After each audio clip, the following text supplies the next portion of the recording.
Hello guys, Happy New Year! This is my last grocery for 2024. Grabe, ang mahal kasi kasama na yung handa sa New Year. Naka $295 ako. Kasi marami na akong binili. Ito mga giniling, iba't ibang giniling. Merong baka, baboy, meron akong manok, buong manok. Tapos yung mga noodles, mga pansit, meron pang bihon, sotanghon, miswa, mga ganyan. Ito gagawa ko na dessert. Tapos ito binili ko yung mga baboy, liempos, pang pork steak, beef steak, mga sausage, hotdog, at yung mga spices. Bumili na ako ng isang bote. And then mga coconut milk, nakasale kasi siya, may gatas, mackerel. Tapos ito paborito ni Joey, yung sardines na medyo spicy.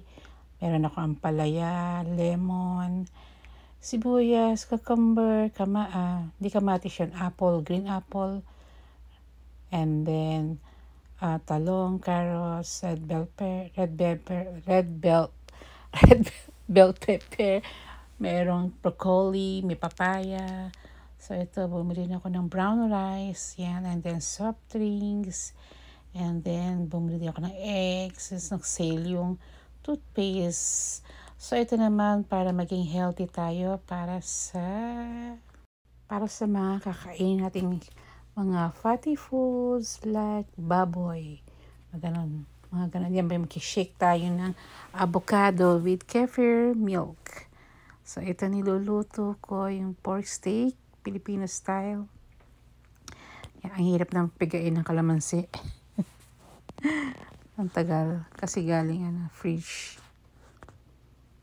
So yan ang dinner namin today. Pork steak.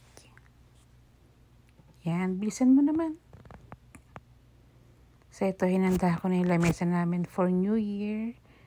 Practice lang kasi may work ako. So yan, hinanda ko na yung mga plates, mga fruits. So kulang pa yan. Practice lang to.